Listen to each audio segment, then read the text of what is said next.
Very nice, huh? Now, these three huge Viking swords have been put here to commemorate the most important Viking battle in the early Viking age in Norway. By far the most important. And it happened here where the Battle of Hafrsfjord. Fjord is a very small fjord. It's called Hafrsfjord, which means the fjord of the ocean. Right out here is the ocean. And I got some news for you. Because a friend of mine, a good friend of mine, he's part of the, well, he's actually part of the organizers who started with searching on the bottom of the fjord to try to find the ships that were in the battle. Because we know supposedly hundreds of ships clashed together right here. And talk a little bit about the battle. It was Harald Finehair, whom we've seen in the TV show Vikings just now. And his quest to conquer all of Norway and rule as one king over all the other smaller kings. That culminated right here in supposedly the year 872. And against him stood a large force of smaller kings, chieftains, lords and earls, and they lost. And after this, so many noble families from the ancient times had to leave Norway.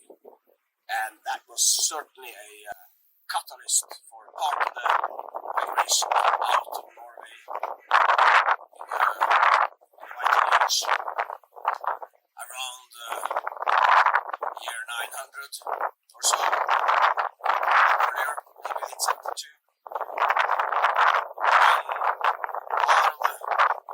These noble families settled around the Irish Sea in northwest England, in lots of places in Scotland and Ireland, and also down in Normandy. The theory with Rollo is that he ended up there after having spent several years in somewhere around the Irish Sea. And a lot of people ended up in Iceland and the Faroe Isles also. So, what I wanted to say now was about this news, because right here is they've made some discoveries, which was recently presented at this press conference. And I talked last night with my friend who's sort of been vital in getting this to happen. See there, this fjord is kind of special. Right over there, see a small hill coming down there. That's where the entrance to the fjord is, a small entrance. And it's very shallow there. And further south we go, towards down here, the deeper it gets. And that's very interesting in terms of conservation. Because of the oxygen stayed here and created this special ground, mud, and supposedly the theory is that you should be able to find wood in the ground from the ships, and now they have. They made 4 discoveries, 4 clusters of ships, and I'll show you where. 2 clusters were right where I'm pointing now, south of the entrance to the fjord. 2 clusters have been found there with lots of ships. Some were tied together, like we know the Vikings used to do when they met in these sea battles. And they all have this what you can see, one ship seems bigger, larger than the others, and they have this. My friend told me that they found rocks in the center of some of the boats, which is something that Vikings used to have for stability, and they have. From the photos, they think it's wood, so it's very plausible, certainly possible that these are ships from the actual battle. And if you can see, there's a couple of islands down there. You should be able to see them, small silhouettes there. That's where the third cluster of ships have been found. So they think that maybe the battle started there and it continued down there towards those islands. And the fourth cluster is down south towards the airport, very close to shore. And here they have found smaller boats, and it's only 5 meters or so in depth right there.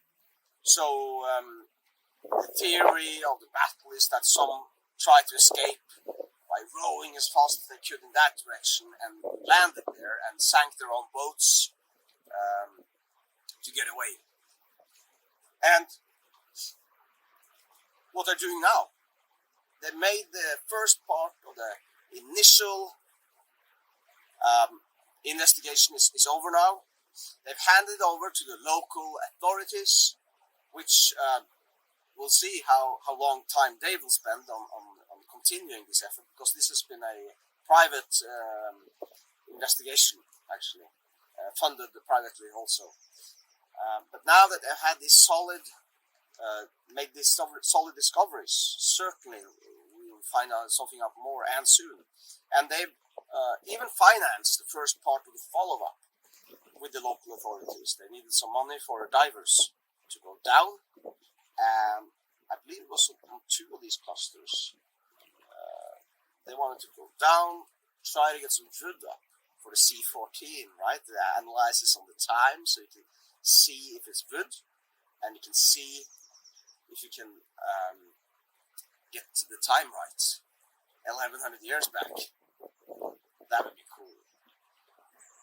And down on the 4th cluster, where there's smaller boats out, since it's only 5 meters about, right? So they're thinking about doing what they did in Denmark a while back.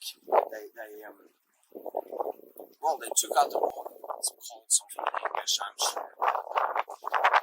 This surrounding underwater fence, sort of, and then you pump out the water. And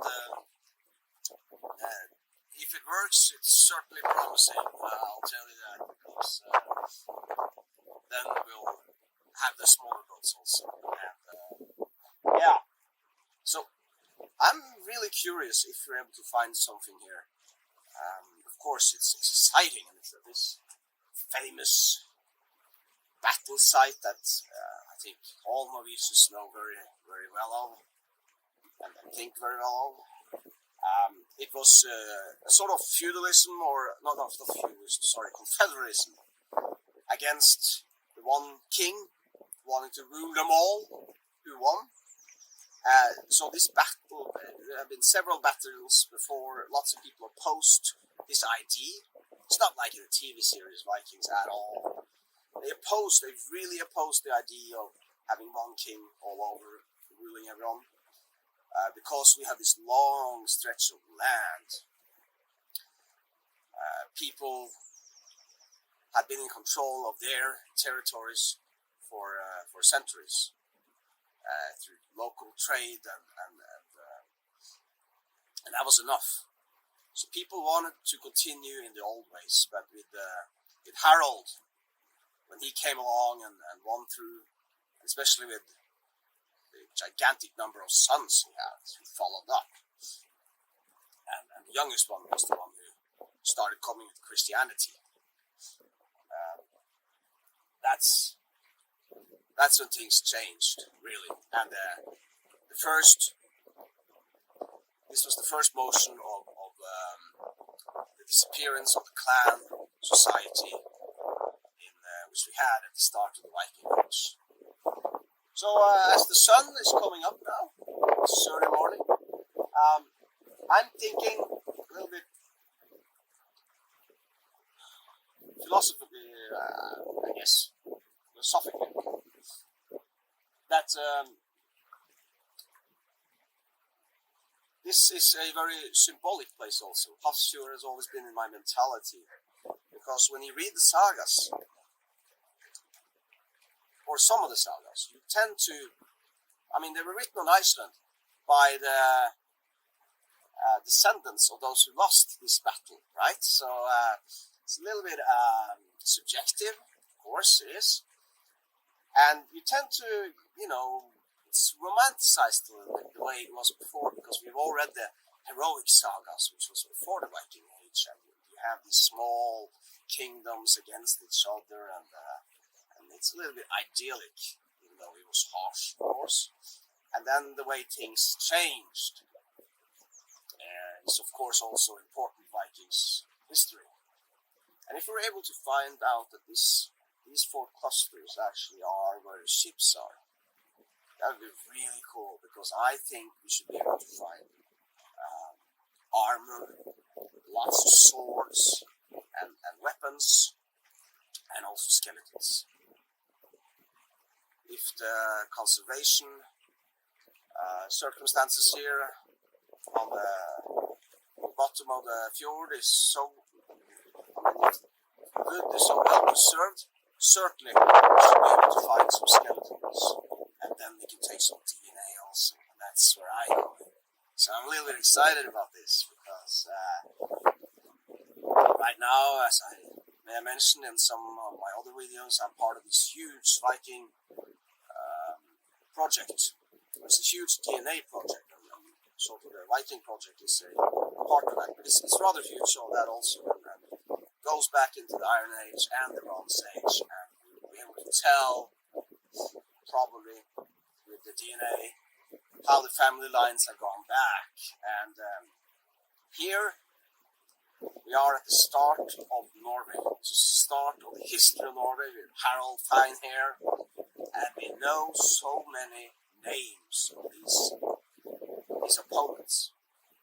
Lost, died here also, and maybe we can start putting DNA to the actual names and the families. That'd be cool, because they had, of course, this primogeniture expression, which means the eldest son inherits everything, and the other sons doesn't inherit, actually, they don't inherit, which the Franks, mind you, of Charlemagne, they didn't have that. The Vikings did, and we kept that until modern day, with the son who inherits everything until the 1970s about. So in terms of DNA and the Y chromosome, it's kind of exciting. We can potentially learn a lot from this, and especially combined with this huge project in Copenhagen that I'm part of. So it'll be interesting to see. And now I'm off, leaving these beautiful swords as the sun is rising, and I'm going to drive in this direction through this huge underground tunnel, brand new, into the fjords, from fjord to fjord, to start working on another project, which I'll make a video on. Thanks for watching, and have a great day.